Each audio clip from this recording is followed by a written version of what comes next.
No puedo decir un tema en especial se va a tocar con este libro el doctor Carlos Larios Ochaita, sino que también van a haber otros temas que vamos a conocer. Entonces, este derecho internacional público es parte, diríamos, de lo que tenemos que conocer, tanto derecho internacional público como derecho internacional privado. Entonces, son dos derechos que salen de la esfera que nosotros conocemos del estudio del derecho penal, del derecho civil, del derecho laboral, que ya del derecho administrativo y tributario, que ustedes ya conocen.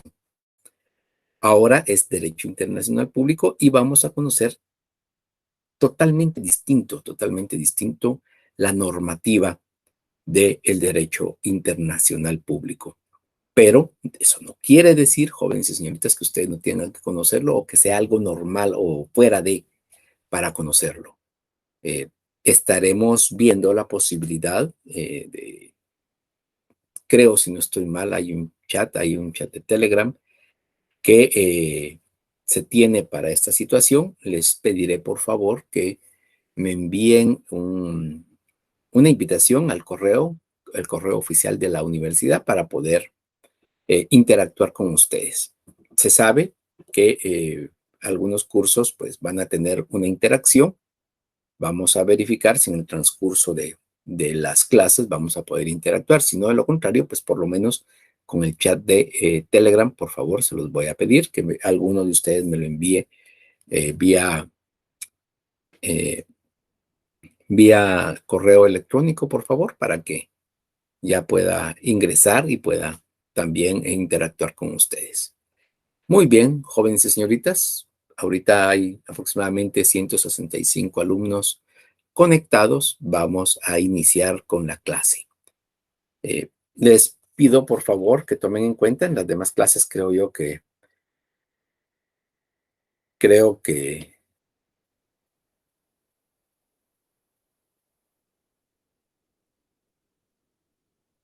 ya se los hicieron ver.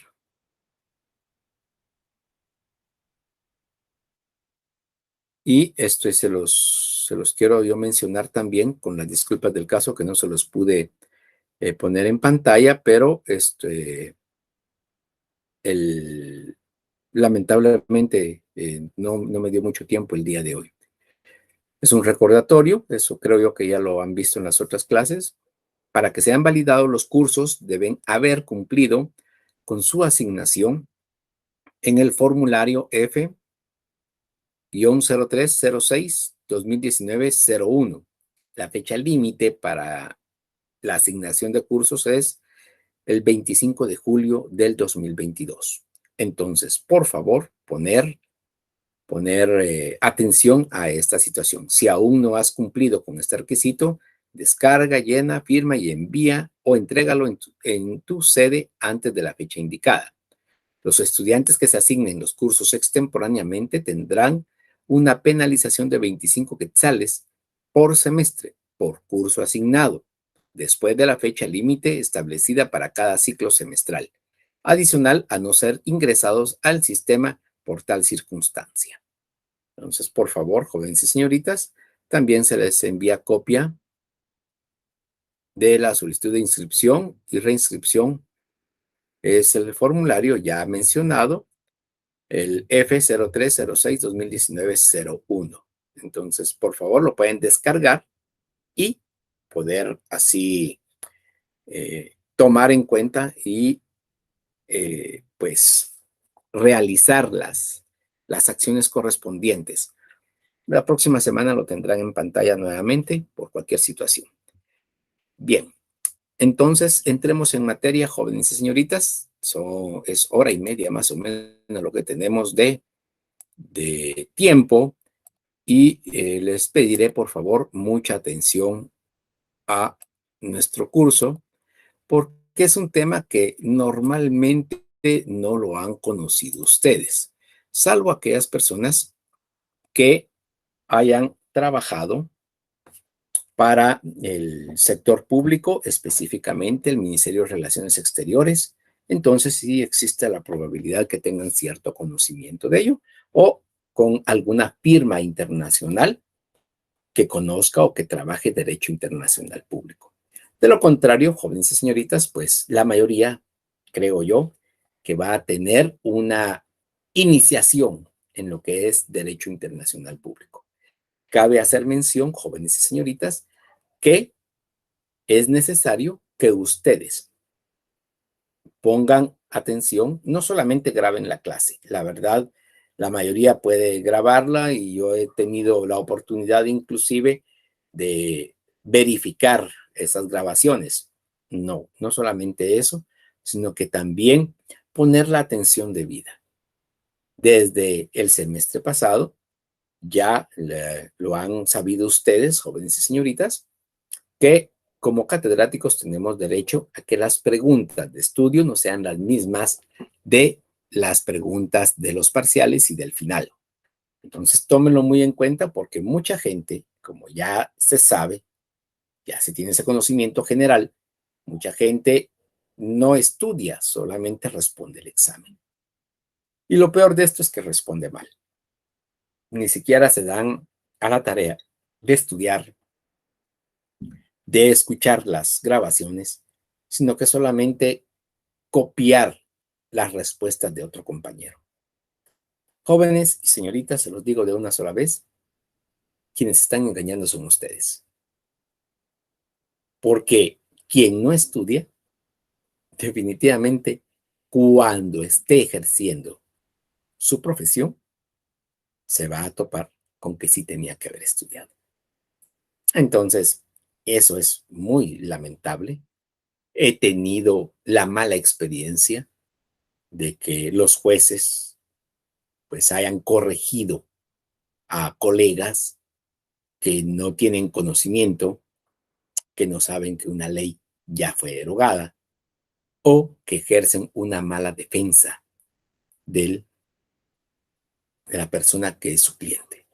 Entonces, estudiemos, jóvenes y señoritas, que para eso en realidad ustedes están pagando a la Universidad Rural de Guatemala para que les enseñen, no para solamente obtener un título, que también se les haría más difícil definitivamente obtenerlo si no se estudia, si no se prepara.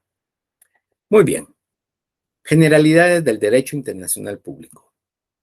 Lo que es el objetivo, es que el estudiante, dentro de la clase de Derecho Internacional Público, conozca las principales instituciones del derecho internacional público, como su concepto, ciencias que han desarrollado el derecho internacional y sus fuentes. Esto es algo que es esencial en todas las clases, las generalidades de la rama del derecho que están estudiando. Ya lo vieron ustedes con derecho penal, con derecho civil, con derecho administrativo, con derecho tributario y ahora están conociendo derecho internacional público. Lo van a ver con, no, ya también en este mismo semestre, si no estoy mal. Vamos a ver, este ya sería séptimo, octavo, noveno. No, faltarían, sí, ahí sí que la introducción al derecho notarial también, o derecho notarial 1. Entonces, verifíquenlo, por favor, jóvenes y señoritas. Derecho notarial 2 sería ya con ustedes en este momento. Entonces, tómenlo en cuenta, por favor. Cada rama del derecho es distinta y asimismo sus instituciones son distintas. Hay algunas generales, claro, que toda la rama del derecho conocen porque es un solo derecho que se distribuye en varias ramas.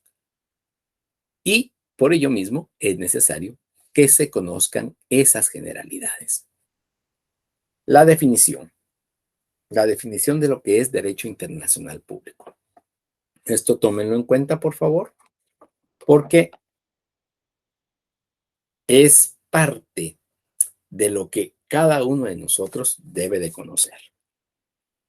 En derecho, una definición siempre es riesgosa, porque la mayoría de las veces no responde exactamente a lo que desea significar. Filosóficamente, una definición solamente contiene dos términos, género y especie. En derecho, se acostumbra a presentar descripciones que luego se explican en detalle, descripciones que intentan abarcar todos los aspectos de la materia a tratar. Entonces, como parte de estas, diríamos así, de estas definiciones, porque no es una sola, tomen en cuenta que hay una definición para derecho, hay una definición para derecho penal, hay una definición para derecho civil, laboral, administrativo, etcétera. Entonces, si hay una definición para cada una, entonces tiene que haber una definición específica para el derecho internacional público. Les voy a indicar, diríamos así, o hacer de su conocimiento algunas definiciones, pero al final vamos a concluir en una sola. El derecho internacional público es un conjunto de normas que procuran una convivencia pacífica entre estados. No solamente es un conjunto de normas, como ya lo hemos mencionado en otras definiciones, el derecho no se circunscribe a unas normas específicas, o sea, a la legislación. No, el derecho es mucho más amplio que eso. El derecho no es una normativa exclusivamente o específicamente. Es una ciencia.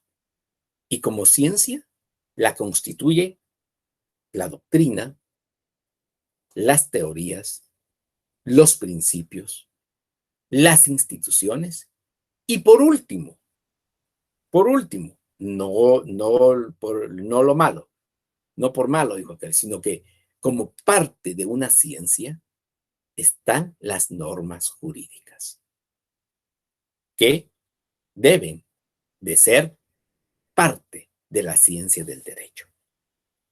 ¿Para qué? Ahí sí, para procurar una convivencia pacífica entre estados. El derecho internacional público es expresamente para los estados. El estado de Guatemala, el estado de México, el estado de El Salvador, Honduras, Nicaragua, Costa Rica, etcétera. Y no estamos hablando solo Centroamérica ni solamente América, estamos hablando Europa, Asia, África, Oceanía.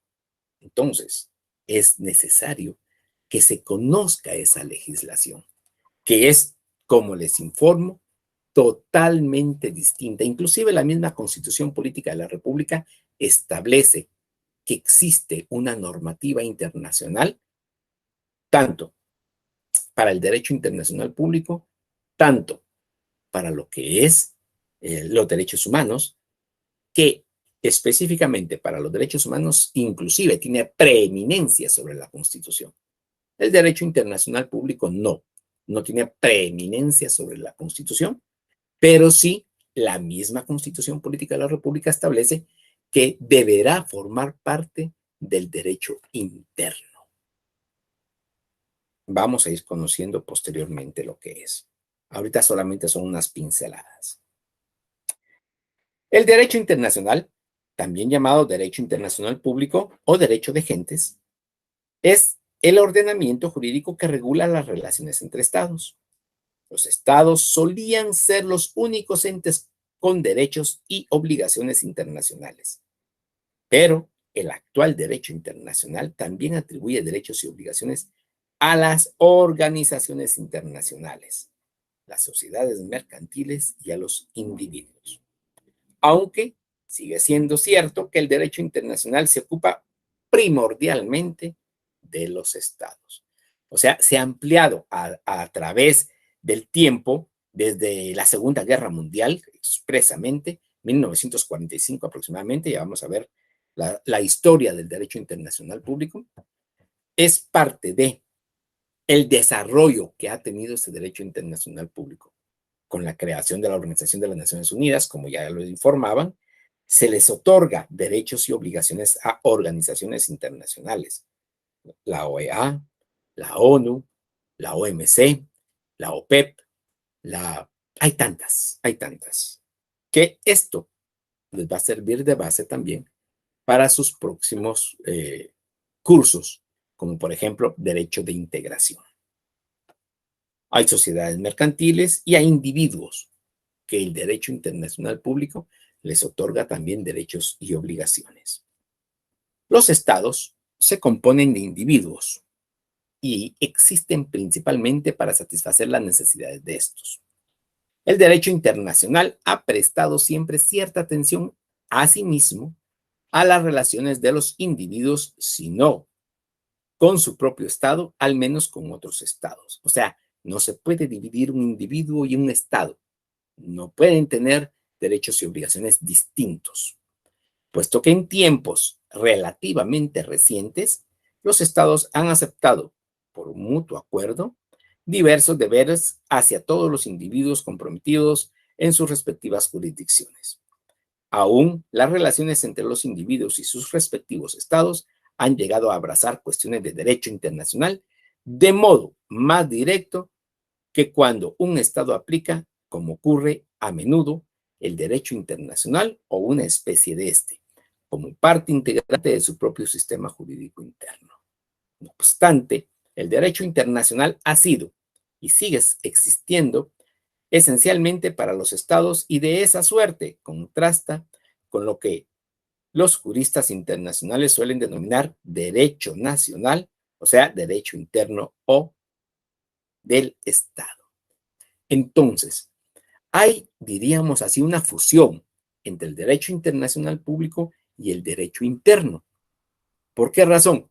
Porque el Estado se compromete. Ustedes han escuchado, y esto es, diríamos así, es la primera situación que les hago llegar como parte de estas instituciones del derecho internacional público, han escuchado que el Estado de Guatemala se compromete, por ejemplo, con la Organización de las Naciones Unidas, a respetar los derechos humanos. Firmó la Declaración Universal de los Derechos Humanos. Entonces el Estado se compromete al momento de firmar y no cualquiera puede firmarlo. Tiene que ser o el presidente de la República o quien éste delegue expresamente, no solamente por decirlo. No puedo entretenerme mucho, pero porque hay que continuar con estos temas, pero sí les pido desde ya.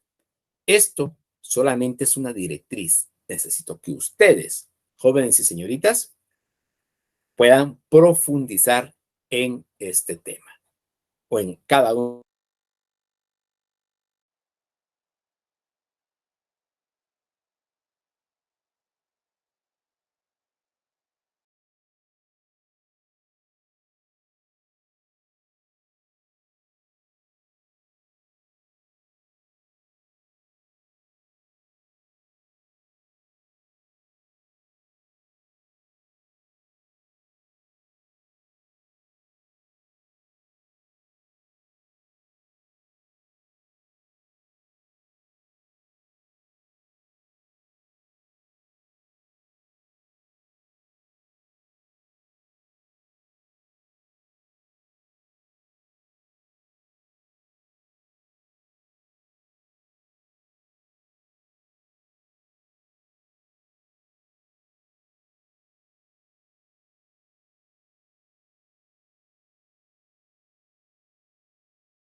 Disculpen, jóvenes, el sistema me había sacado de la presentación, pero ya estamos de regreso. Vamos a continuar con la clase.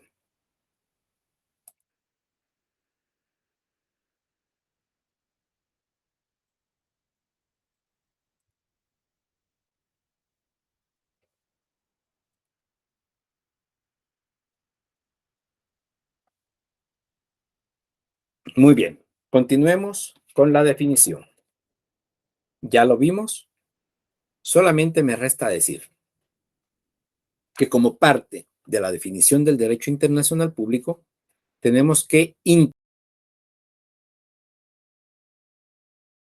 incorporar a nuestra definición lo que es las doctrinas, teorías, principios, instituciones y normas jurídicas que procuran una convivencia pacífica entre estados.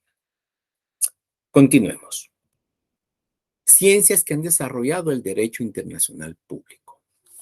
Aquí encontramos una serie de ciencias que han desarrollado el derecho internacional público. Como tal, ¿cuáles son estas ciencias? El derecho constitucional, administrativo, financiero, mercantil, penal y civil. Hay más, por supuesto que puedan haber más, pero estas son las principales ciencias del derecho que han coadyuvado al desarrollo del derecho internacional público. Las disciplinas jurídicas más importantes que han ayudado en la formación del derecho internacional público son las siguientes. Derecho constitucional, que fija los patrones formales dentro de los cuales el Estado debe encuadrar en el contexto del derecho internacional público. Jóvenes y señoritas, el derecho internacional es la base de todo el derecho en Guatemala y en el mundo entero. La Carta Magna o Constitución Política de la República de Guatemala tiene forzosamente que ser la base de nuestro ordenamiento jurídico y por lo tanto, en este caso, ayuda al desarrollo del derecho internacional público, le otorga las facultades al presidente, le otorga las facultades a los ministros, le otorga las facultades a el Congreso de la República, o sea, tiene injerencia total en el derecho internacional público.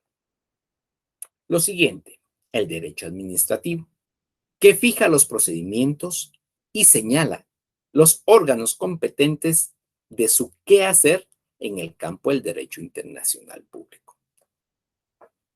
Realiza a través del derecho administrativo, ustedes ya lo conocieron, ya lo están conociendo, ya verificaron de qué se compone, cuáles son los elementos del derecho administrativo, cuáles son las instituciones del derecho administrativo, entonces no tengo que profundizar tanto. Ustedes ya conocen que a través del derecho administrativo se fijan los procedimientos y señala los órganos competentes.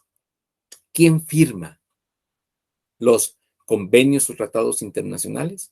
El presidente de la República o quien él delegue, que normalmente debe de ser el ministro de Relaciones Exteriores. Normalmente porque han habido casos, recuerdo un caso reciente, en el caso cuando estuvo el presidente Jimmy Morales, y le otorgó delegación al ministro de Gobernación, recuerdo yo que se denominaba Enrique Degenhardt, y le otorgó ese derecho de firmar un tratado inclusive con el ministro de Gobernación o de Asuntos Internos, le llaman ellos, de los Estados Unidos de Norteamérica. Fue muy famosa la foto donde el presidente Donald Trump está con los brazos, o sea, deteniendo casi al ministro de, de, de Gobernación de Guatemala,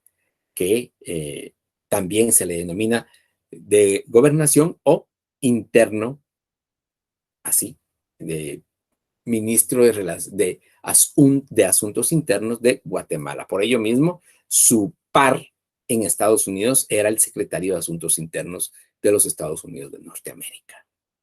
Entonces, derecho administrativo es eso, señala los órganos de su quehacer en el campo del derecho internacional público. El derecho financiero, que nos da los lineamientos de las disposiciones arancelarias en el campo de la integración y cooperación internacional. Derecho financiero, ustedes lo van a ver, si no estoy mal, en el 10º semestre, pero pueden verificar que este derecho financiero nos otorga los lineamientos de las disposiciones arancelarias, lo que es el cauca y el recauca. Entonces, esos derechos arancelarios son a nivel internacional. No estamos hablando de impuestos de Estado, no, estamos hablando de aranceles, que son situaciones distintas, pero que al final de cuentas son impuestos, pero son impuestos externos y otros son impuestos internos. Pero este derecho financiero es el que otorga, diríamos así, esos lineamientos. El derecho mercantil, que también ya lo están conociendo, que nos presenta el camino del actuar de las grandes sociedades multinacionales y transnacionales, así como el camino a seguir en la cooperación e integración de los estados. El derecho mercantil es hermoso, es de veras amplio, pero en nuestro caso, ¿qué relación tiene con el derecho internacional público? Pues que realiza o tiene o presenta el camino del actuar de las grandes sociedades nacionales, multinacionales y transnacionales, así como la cooperación e integración de los estados. Esto lo manifiesta o lo establece el derecho mercantil exclusivamente en una parte, diríamos así, lo que es las relaciones mercantiles entre los estados, lo que se conoce ahora como los tratados de libre comercio. Esto es algo muy importante que tiene y que observa el derecho internacional público, porque se han firmado varios tratados de libre comercio con México. Centroamérica está adherido, diríamos así, al TLC-CAFTA, que en el tiempo de Donald Trump también fue modificado. Entonces, tiene que ver el derecho mercantil con el derecho internacional público. Se está negociando con Taiwán, se está negociando con Europa, con la Comunidad Económica Europea. Entonces, estos tratados de libre comercio que ayudarían a las empresas nacionales que puedan exportar sus productos a Europa, Asia, África y Oceanía. El derecho penal, que nos fija la tipificación y encuadramiento y criterio de los delitos de carácter internacional, tales como la piratería, el tráfico de estupefacientes, trata de blancas, etcétera. Algunos refieren esto al derecho internacional privado, pero no es así. Esto es parte del derecho penal internacional. Y es algo específico, jóvenes y señoritas, que se tienen que verificar. Es parte del derecho internacional público, principalmente con los tratados de lavado de dinero, con los tratados de lo que ahí sí que existe contra la corrupción, que ahora está muy de moda aquí en Guatemala,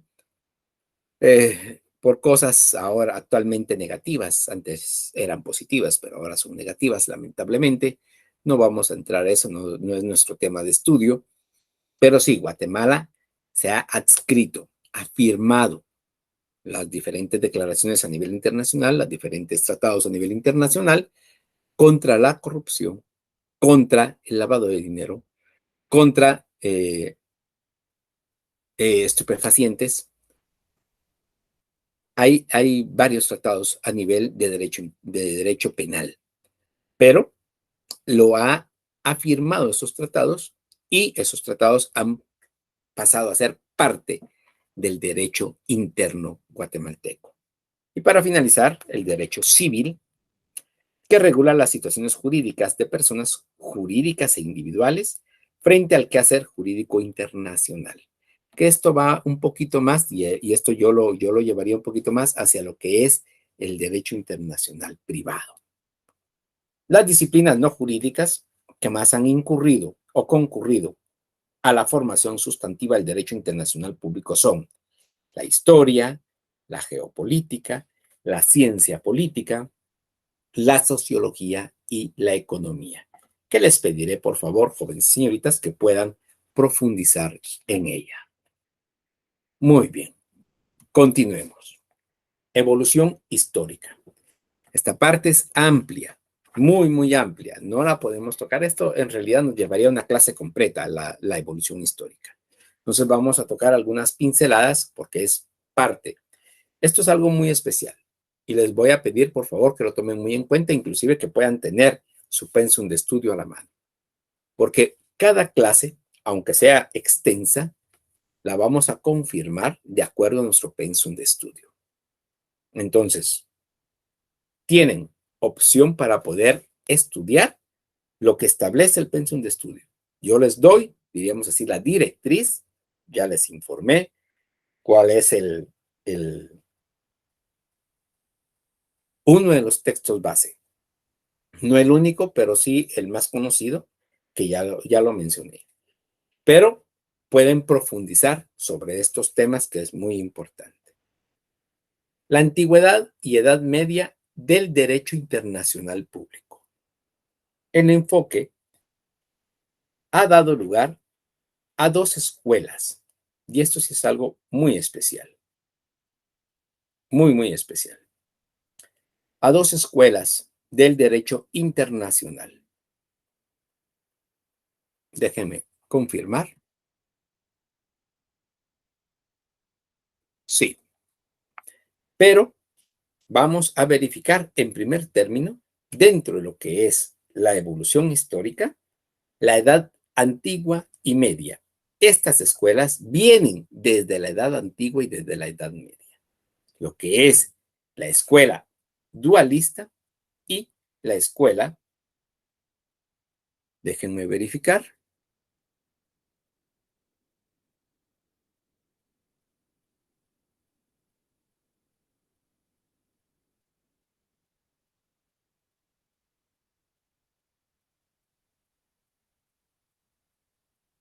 como parte de estas escuelas,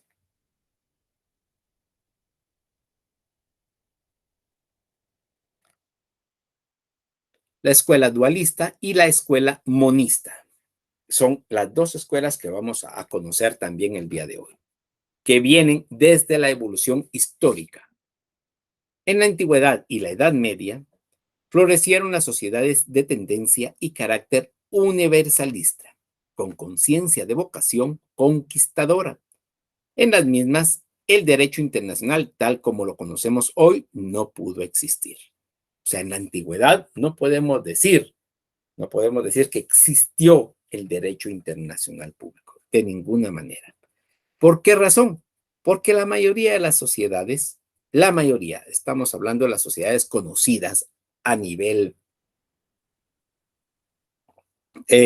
historia. Estamos hablando de China, estamos hablando de los fenicios, los egipcios, Mesopotamia, o sea, las antiguas civilizaciones.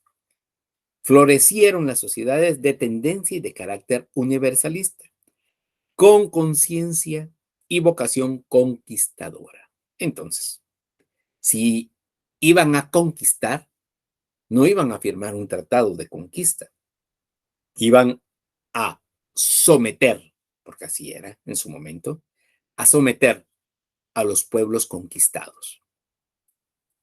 Uno de los pueblos más conquistados del mundo y que se tiene conocimiento de ello es Israel.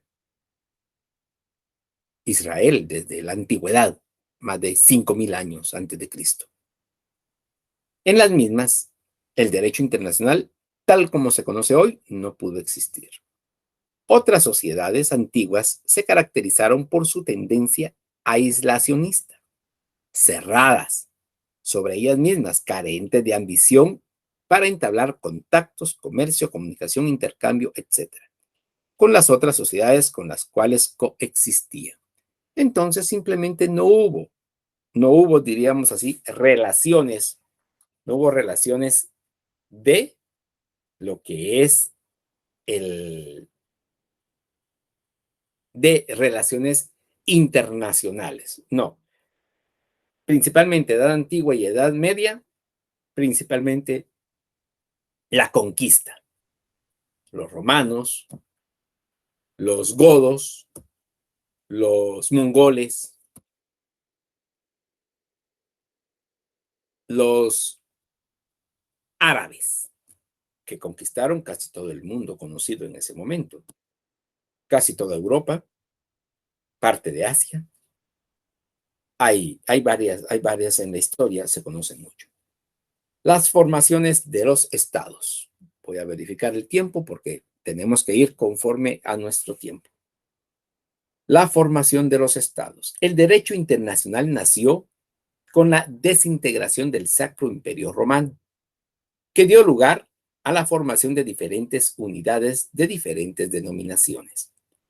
Naciones como Gran Bretaña y Francia, ducados, principados, reinados, repúblicas, etc. A esto se sumó el despertar del comercio internacional, que conllevó al desplazamiento de personas, el navegar en los mares, el descubrimiento de nuevas tierras con los reclamos de soberanía, el desplazamiento de la fuerza de trabajo por medio de lo que se conoció como la trata de esclavos, etc. Además, también contribuyó a las mejoras en las técnicas de navegación, en las técnicas militares, en la proliferación de guerras más o menos largas, etc. La formación de los estados se llevó a cabo posteriormente a la desintegración del Imperio Romano. Estamos hablando ya de la época actual, diríamos así, más o menos el año 300 de nuestra era. Posteriormente, la Edad Media, o sea, del Imperio Romano a la Edad Media datan más o menos unos de 600 a 900 años. 1200 es la Edad Media todavía. Entonces, del año 300 y centavos, diríamos así, del año 300 al año 1200 se lleva a cabo esta situación de la Edad Media. Y estuvieron, diríamos así, los reinados, los principados, los ducados, Gran Bretaña y Francia, que ya se conformaron como repúblicas. También, si no estoy mal, hubieron reinados como se le denomina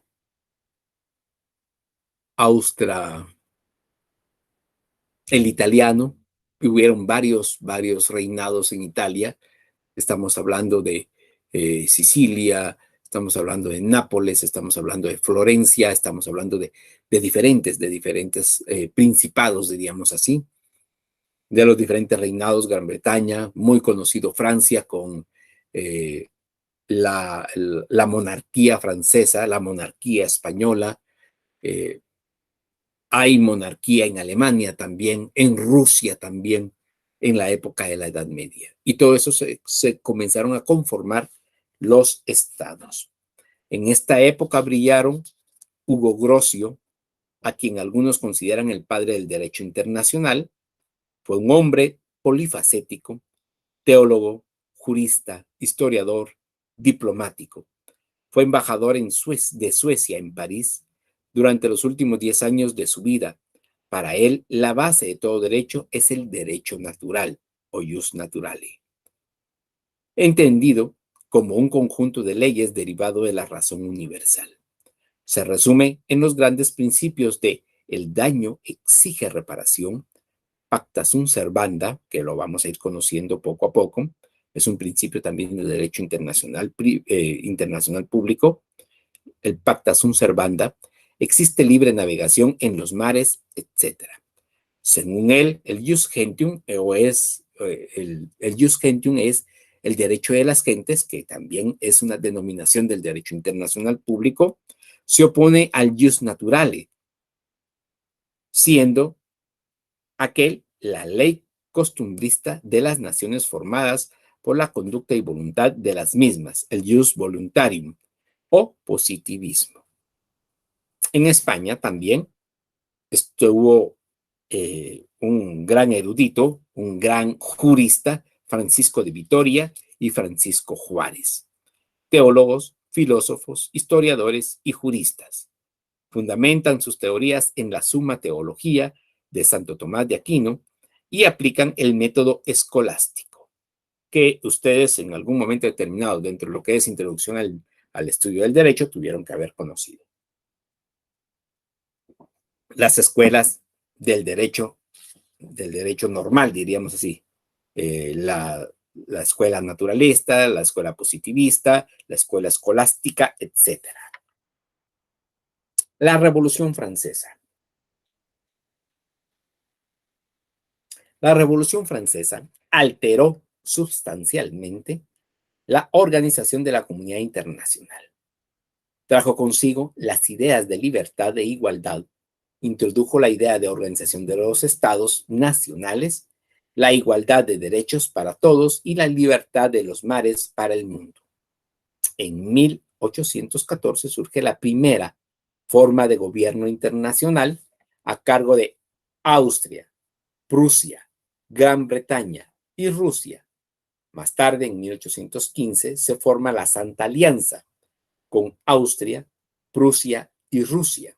En 1818, a la tetrarquía de 1814, se une Francia, convirtiéndose en pentarquía, que tenía como fin restaurar el dominio de la monarquía en Europa y borrar los logros revolucionarios.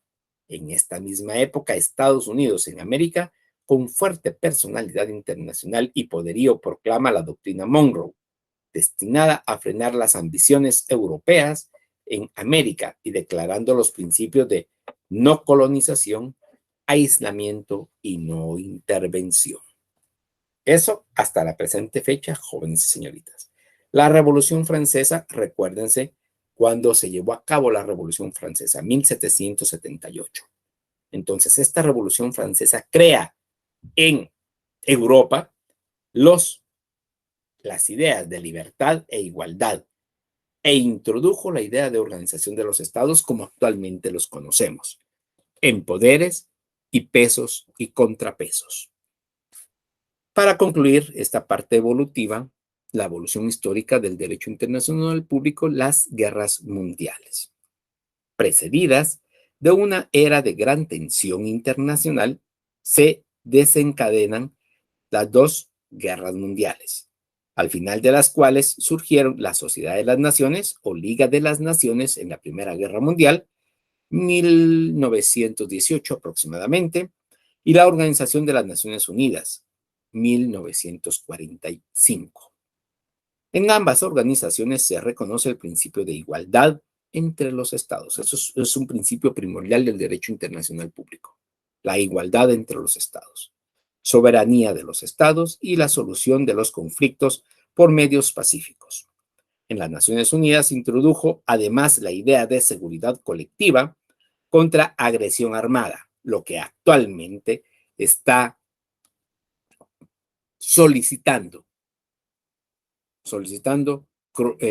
Ucrania en contra de Rusia.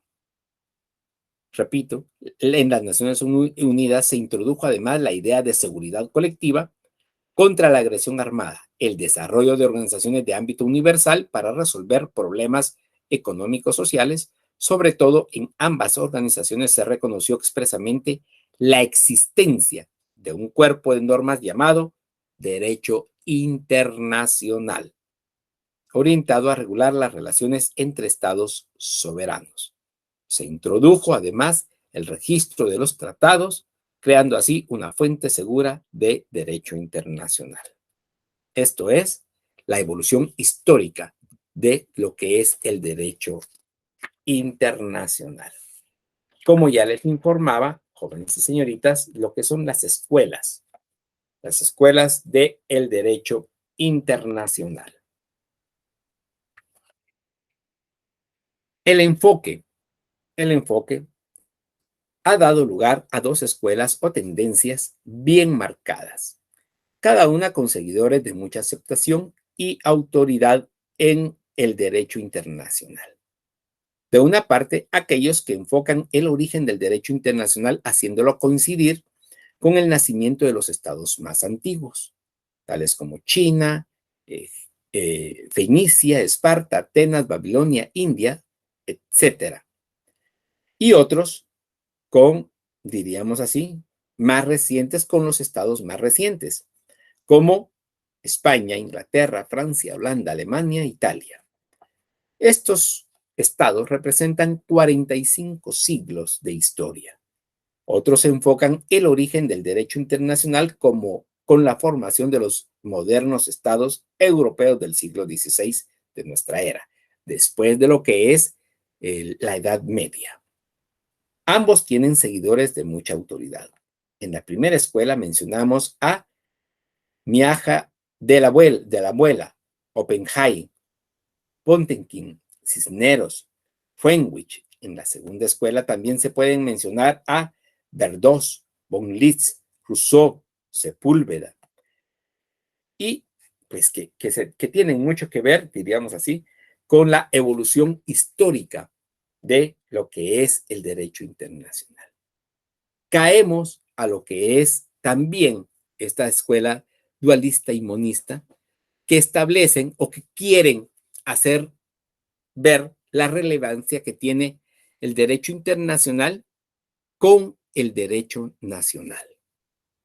Con el derecho nacional. Esto es algo que tenemos que tomarlo en cuenta, por favor, jóvenes y señoritas.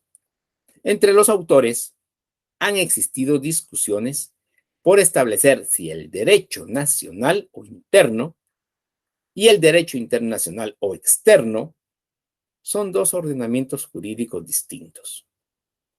O, si por el contrario, constituyen uno solo. Las discusiones lo enfocan desde diferentes ángulos doctrinarios, constitucionales, filosóficos y propiamente internacionales. La discusión tradicionalmente dio origen a dos escuelas, la escuela dualista y la escuela monista. Son las dos escuelas que tratan de establecer así, simple, ¿cuál de los dos derechos prevalece sobre el otro, por supuesto? Si prevalece el derecho internacional sobre el derecho nacional o si prevalece el derecho nacional sobre el derecho internacional.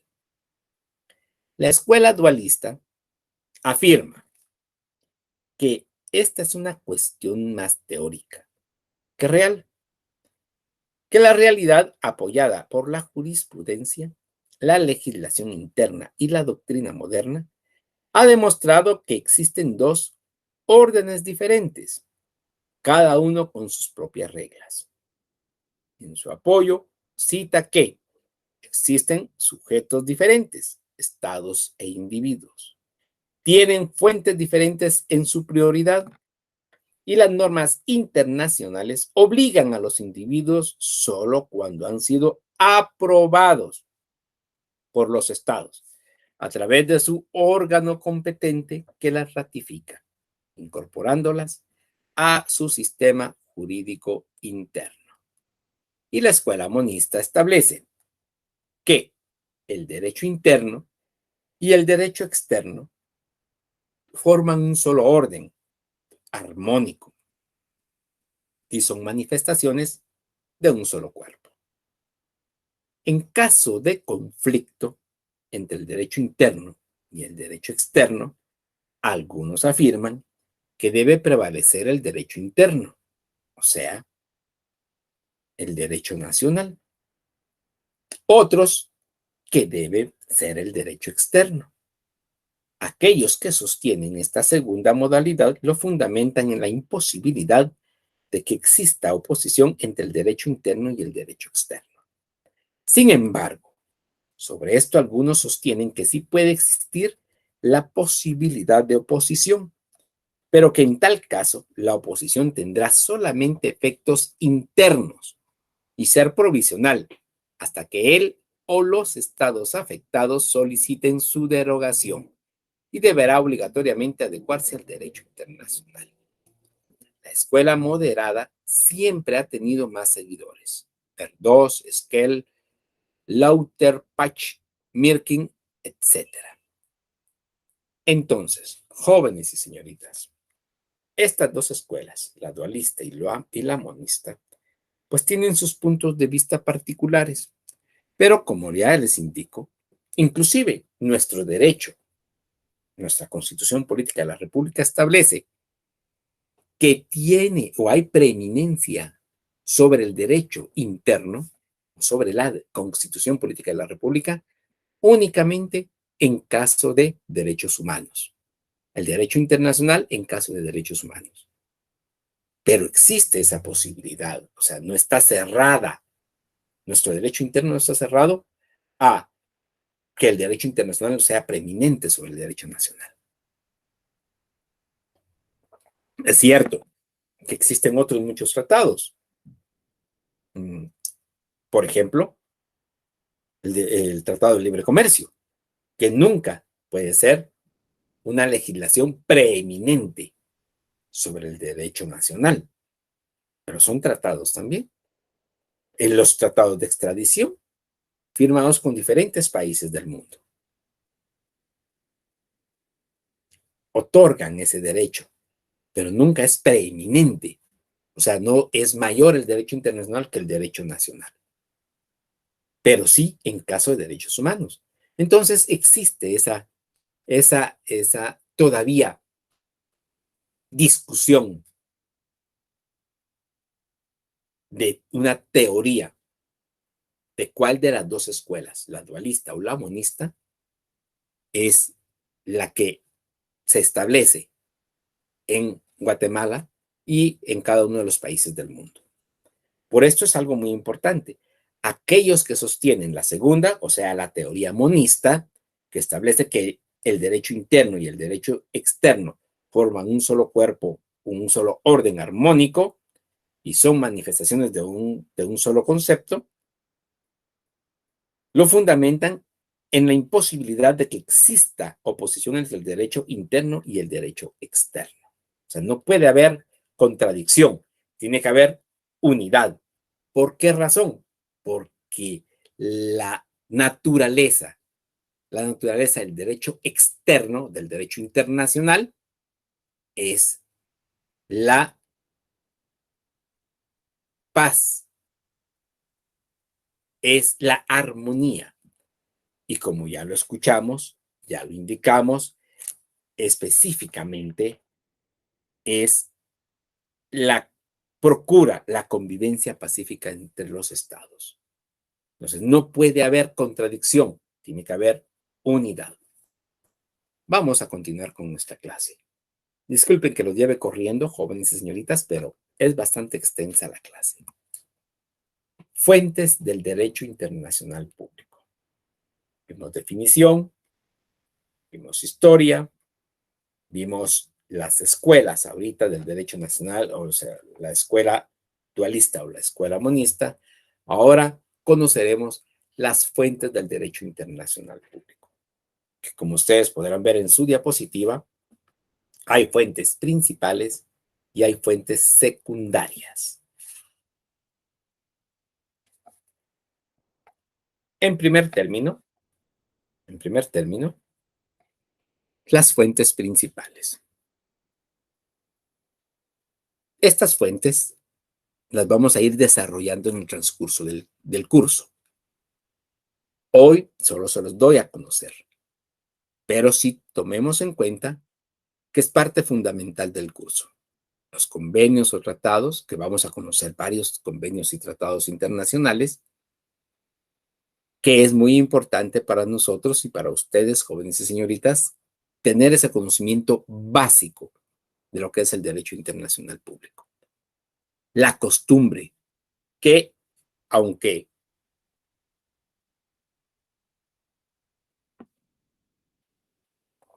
para muchos, diríamos así, es parte de las fuentes no principales del derecho, para lo que es el derecho internacional público, sí.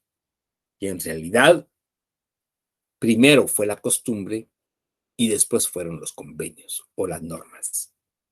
Es increíble que para el derecho internacional público era o es muy importante. Es más importante inclusive la costumbre que los convenios firmados. ¿Pero cómo es eso? Sí. Lo que sucede es que la costumbre en el derecho internacional público viene de siglos atrás. Ya lo escuchaban ustedes, que en la antigüedad, estamos hablando de 45 siglos, en la antigüedad, chinos, fenicios, egipcios, tenían como costumbre el derecho internacional público. No estaba escrito, no estaba escrito el derecho internacional público, pero se respetaba. Y existe un principio básico en el derecho internacional. Bueno, les he mencionado varios ya. La reciprocidad. Aunque no exista un convenio, pero está la reciprocidad. Lo vamos a ver en su aplicación normal. Fuentes principales. Los convenios o tratados. Los convenios o tratados se consideran en la actualidad la fuente más importante, debido a que los estados tienden a dejar todo por escrito, en un afán de codificar lato sensu, o sea, codificar los convenios en su tiempo. Repito, más importante debido a que los estados tienden a dejar todo por escrito en su afán de codificar lato sensu, la costumbre internacional. Quiere decir con esto que primero fue la costumbre y posteriormente vienen los convenios o tratados internacionales. Se fundamenta en el principio de pacta sunt servanda. Un convenio es un acuerdo escrito entre dos o más estados que establecen normas de conducta, de cooperación, de política, ahora de comercio inclusive, y de derechos humanos. En cierto sentido, todo convenio o tratado constituye una renuncia al ejercicio de la soberanía en un punto o campo de actividad determinada. Pues sí, claro, esto es algo normal y esto es algo esencial. Lo que es el convenio o tratado, normalmente, porque no podemos decirle, es que no podemos, no queremos perder nuestra soberanía aún firmando un tratado. No, es parte de la firma de un tratado, un convenio internacional, que se renuncia al ejercicio de la soberanía. ¿Cómo así? Pues sí. Por ejemplo, en una extradición, se firma un convenio de extradición entre Guatemala y Estados Unidos. ¿A qué se renuncia? A la soberanía de que ningún, ningún, ninguna persona de nacionalidad guatemalteca pueda ser entregada, escúchese, entregada para ser juzgado en otro país. Se renuncia a la soberanía. Pero de la misma manera, Estados Unidos renuncia a que si un ciudadano de Estados Unidos ha cometido un delito en Guatemala y Guatemala lo solicita, lo debe de entregar. O sea, ambos estados renuncian a parte de su soberanía. Esa es la diferencia entre la firma de un convenio o tratado. ¿Pero existía antes de la firma del convenio o tratado? Sí, sí existía antes. Pero no estaba escrito. Por ello mismo, el derecho internacional público, estamos hablando de 1945 aproximadamente, 1945, con el afán de codificar lato sensu. ¿Qué es eso del lato sensu? En en lugar de que sea solamente una costumbre y se diga, señor embajador de Estados Unidos, me quiere entregar ahí sí que propongamos un nombre cualquiera, muy famoso en Estados Unidos, John, eh, Vamos a ver. George, qué sé yo. Me quiere entregar a George o a John que vino a cometer una violación aquí a Guatemala. Yo le entrego a, propongamos cualquier otro nombre, a Steven, que se fue mojado, lo regresaron a Guatemala y posteriormente se percataron de que ¿qué? Había también cometido una violación allá en Estados Unidos. Que aunque yo le digo, es uno de los delitos menos calificados en Estados Unidos, las violaciones. Pues entonces es parte de eso. ¿Se tenía como costumbre? Sí, se tenía como costumbre. Ya les indiqué la reciprocidad. Pero posteriormente se firma un convenio o tratado internacional. La esencia lo constituye el reconocimiento por parte de dos o más estados en una cierta regla como norma de derecho internacional.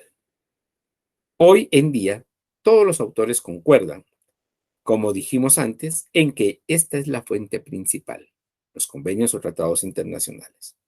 Algunos consideran los convenios más como fuente de obligaciones que como fuente de derecho. Esta opinión es cierta en relación con los tratados contrato. Es evidente que los derechos adquiridos y obligaciones contraídas en los convenios norman la conducta de las partes por periodos bastante largos. La costumbre. En un estatuto de la Corte Internacional de Justicia, se describe la costumbre como aquello que comprueba una práctica generalmente aceptada como derecho. Repito, el estatuto de la Corte Internacional de Justicia se describe la costumbre como aquello que comprueba una práctica generalmente aceptada. O sea, es una práctica reiterada como parte del derecho. Se le distinguen dos elementos: material, consistente en el acto mismo, y formal o psicológico, consistente en la convicción que su repetición la hace obligatoria. ¿Dónde se encuentra la costumbre? Generalmente en la práctica de los estados, la cual se manifiesta en la prensa que publica las declaraciones de los representantes de los estados y el contenido de las conferencias internacionales, los archivos de los estados, las resoluciones de la Organización de las Naciones Unidas, etcétera. Allí se encuentra la costumbre. Entonces es algo que tenemos que tomar muy en cuenta, jóvenes y señoritas. Es profundo, diríamos así, pero tenemos que ir conociéndolas normalmente. Muy bien.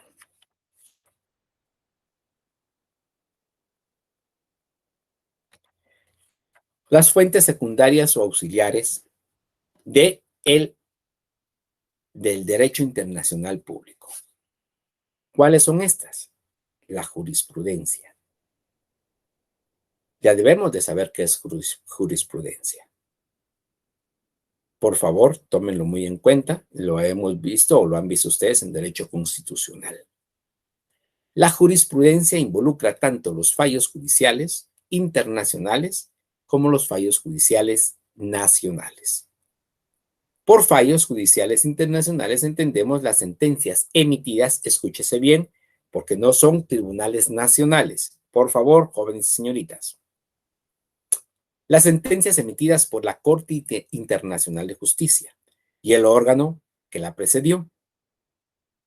A ello podemos añadir los fallos de todos los tribunales con jurisdicción internacional privativa, tales como, escuchen por favor, el Tribunal del Mar, los tribunales militares ad hoc, Nuremberg, Japón, Yugoslavia y próximamente Ucrania, se los puedo asegurar.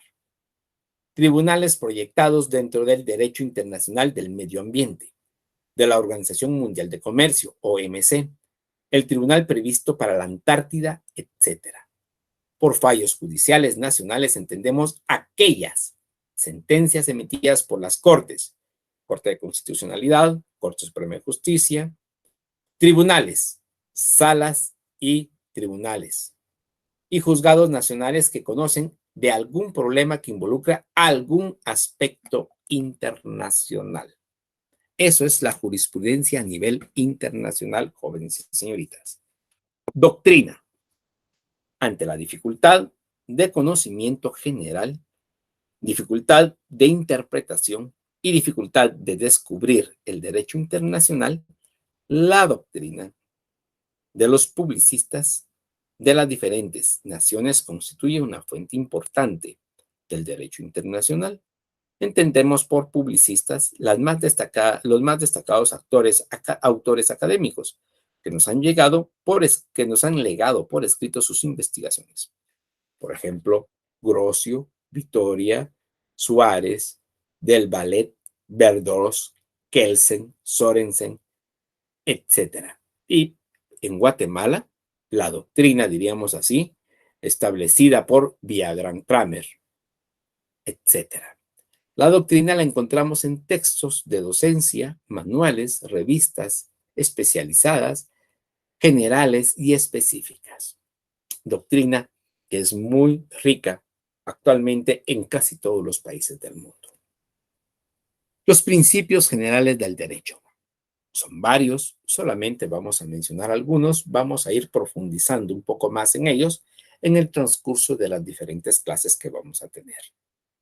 Entendemos por principios generales del derecho aquellas normas que se encuentran en todos los ordenamientos jurídicos de todos los estados del mundo, o por lo menos en la mayoría de ellos, los estados libres principalmente, los estados democráticos, porque no coartan ni la doctrina ni la jurisprudencia, mucho menos los principios generales del derecho.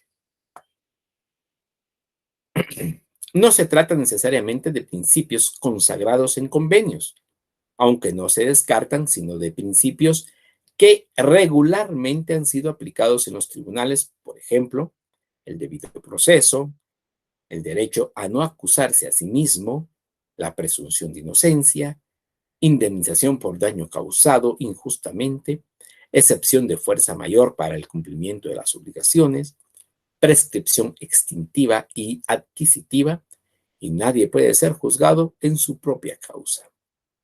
Res judicata y non bis in idem, que son distintos principios generales del derecho, que podríamos decir es parte de lo que tenemos que tomar en cuenta como la fuente interna del derecho internacional. Ya digamos, entonces, fuentes principales, fuentes secundarias. Y para ir concluyendo, jóvenes y señoritas, déjenme, disculpen. Ahí estamos. Las posibles o las fuentes posibles. Estas posibles fuentes, pues tenemos que irlas conociendo. Estas son, diríamos así, para nosotros nuevas. Ya vimos las fuentes principales, ya vimos las fuentes secundarias. Pero para el derecho internacional público hay fuentes posibles, como por ejemplo la equidad. La equidad. Al calificarlas de posibles, nos referimos a la facultad que tiene la Corte de utilizarlas. Podrían incluirse en un bloque en el titular Principios Generales del Derecho. Pero son distintas estas fuentes.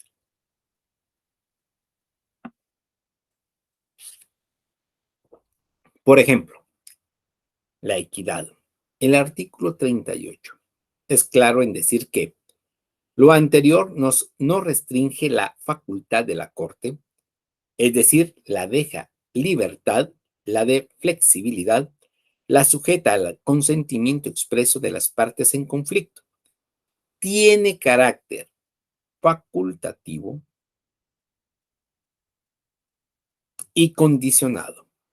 La equidad toma en cuenta criterios que no son meramente legalistas.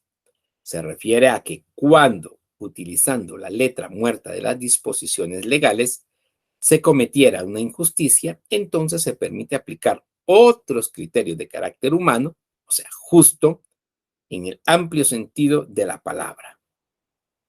Entonces,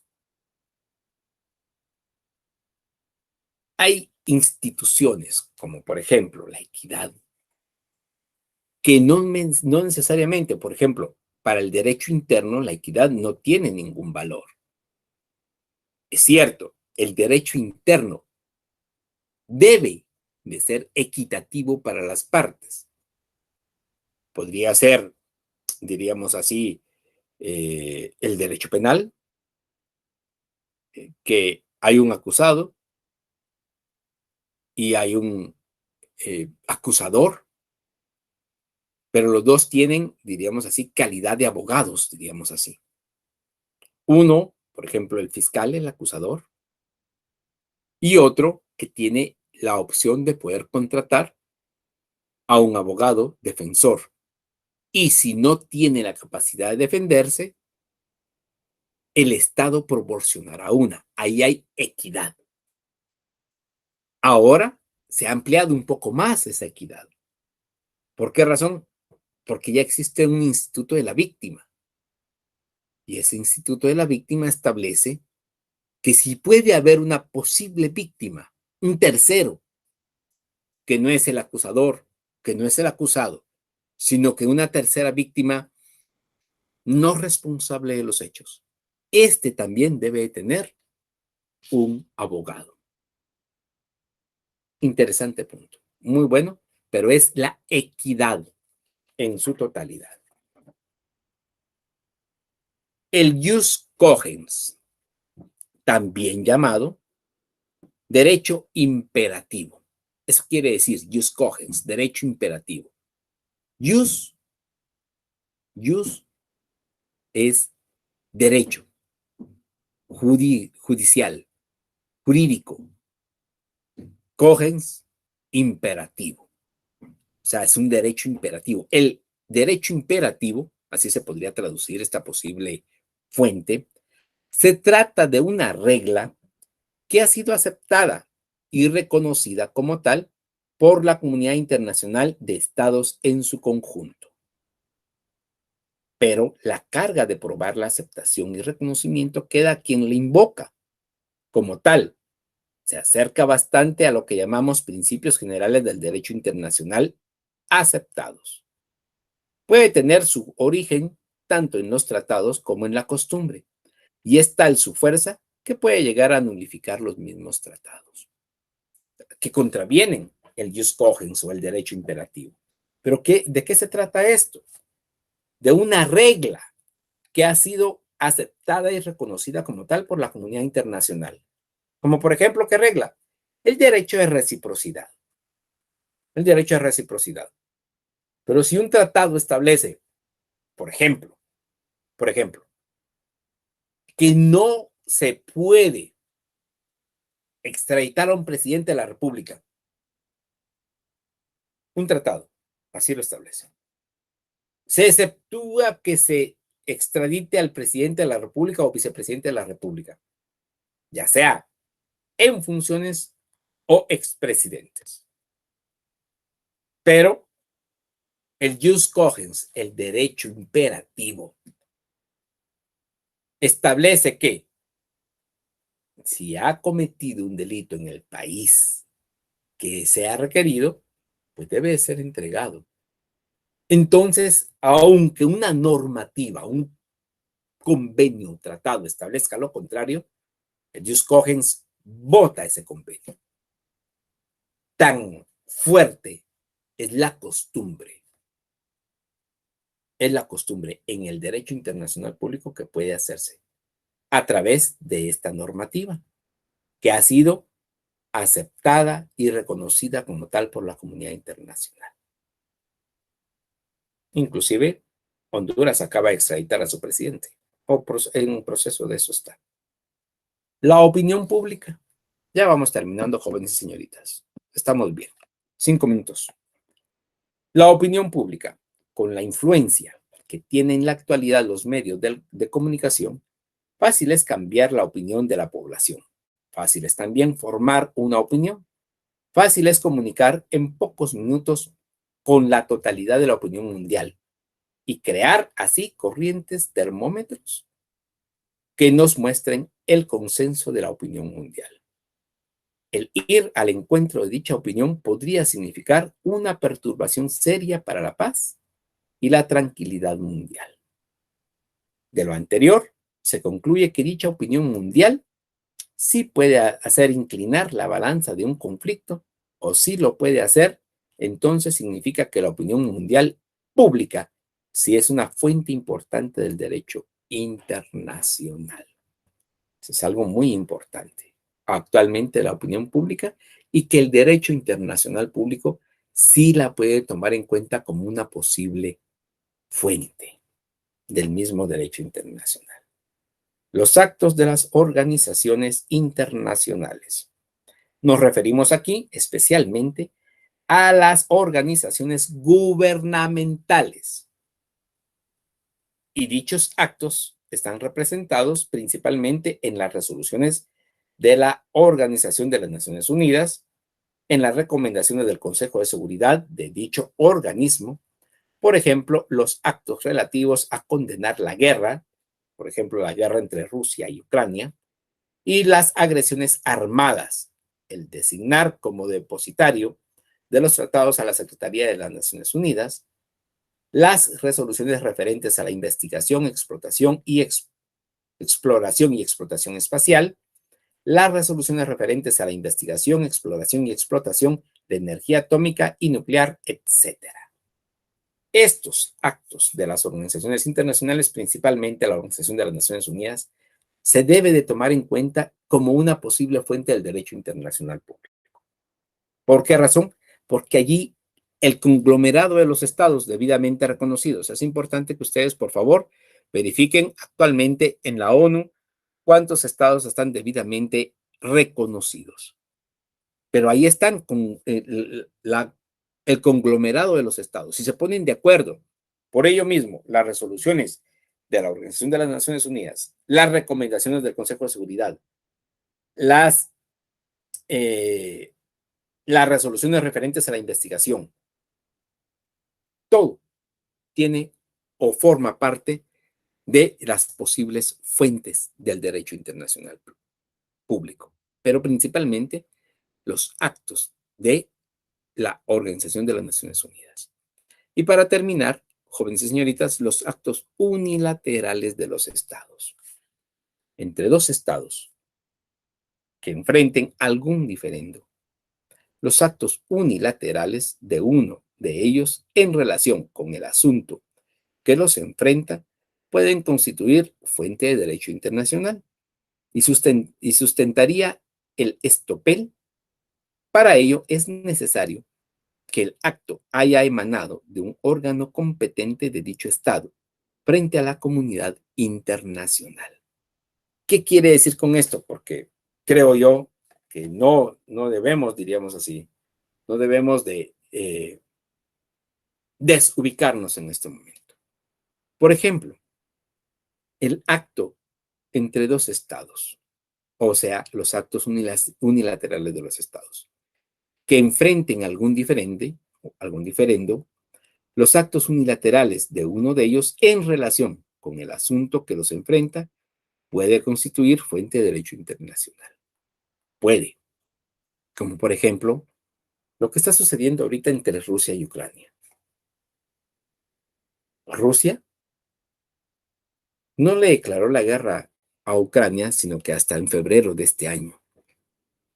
Pero desde lo que podríamos denominarse, o no sé si ustedes lo escucharon, la perestroika, que fue que los estados de la Confederación Rusa, en su momento denominados Unión de Repúblicas Socialistas Soviéticas, se fueron desgregando y fueron independizándose de Rusia, lo que actualmente conocemos como Rusia, que esto fue más o menos en 1994, Desde ese momento, Rusia no quería que Ucrania se independizara, porque si ustedes se habrán percatado últimamente, los, eh, los precios a nivel internacional se han elevado estratosféricamente, pero porque Ucrania tiene mucha riqueza. Se establece que en granos, en petróleo y en otras cuestiones. Rusia también es uno de los países a nivel mundial exportadores de petróleo, exportadores de granos. Y por la misma situación que está tratando de conquistar Ucrania, pues está vedado para Rusia el exportar eso, esos productos que ellos tienen. Y aparte de ello, los ucranianos no pueden realizarse, o sea, no pueden exportar sus productos, ya sea en estos granos, ya sea esto petróleo, ya sea este gas, etcétera. Entonces, todo eso hace que los precios a nivel mundial se eleven. Este acto unilateral de guerra, establecido entre Rusia contra Ucrania, es una fuente, no es una posible, es una fuente de derecho internacional público, que va a tener que ser normada con posterioridad, pero que los países actualmente, de Occidente, como se denomina, están ayudando y coadyuvando a que Ucrania, trate, trate de mantenerse como Estado libre. Vamos a ir viendo esto con posterioridad. Ahora lo vamos a dejar acá, las generalidades de lo que es el derecho internacional público. Las preguntas para estudio, por favor, jóvenes y señoritas, de la semana número 1 son las siguientes. 1. Es una ciencia que ha desarrollado el derecho internacional público que nos presenta el camino del actuar de las grandes sociedades multinacionales. 2. Es una de las fases de la evolución histórica del derecho internacional público que establece que el derecho internacional nació con la desintegración del Sacro Imperio Romano. 3. Es una escuela que establece la discusión sobre establecer la preeminencia del derecho interno o derecho externo. 4. Es una fuente secundaria o auxiliar del derecho internacional público. 5. Se le llama derecho imperativo. Se trata de una regla que ha sido aceptada y reconocida como tal por la comunidad internacional de estados. Jóvenes y señoritas, agradezco mucho la atención prestada a esta subclase. Espero que les haya, que les haya